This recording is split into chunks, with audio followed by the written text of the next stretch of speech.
Kita ng ABS-CBN Corporation sa content production umabot sa mahigit 9.13 billion pesos sa unang siyam na buwan ng 2025.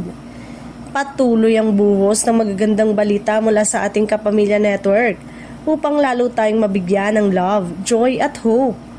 Nakapagtala ang ating ABS-CBN Corporation ng nasa higit sa 9.13 billion pesos sa kita mula sa content production at distribution sa unang siyam na buwan ngayong taon ng 2025 na mas mataas ng 14% kumpara noong nakaraang taon.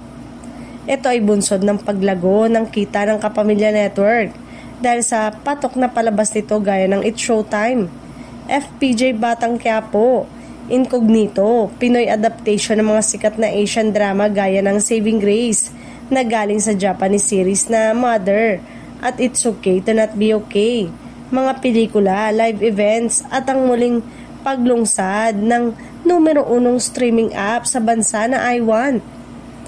Tumaas din ang kita ng media giant dahil na rin sa mas dumaraming tumatangkilik sa streaming app na iWant, mga tumututok sa Kapamilya Online Live at sa YouTube. Habang ang consumer revenue ay umakyat ng 13% dahil na rin sa iprinoduce nitong mga pelikula at live event gaya ng ginawang world tour ng Nation Girl Group na BINI noong kalagitnaan ng taong ito. Isang patunay lang na kahit nawala ng prangkisa, kahit saang platform na mapunta hanggang may kapamilya, susundan at patuloy na tatangkilikin ang anumang produkto na gawa ng tatak ABS-CBN.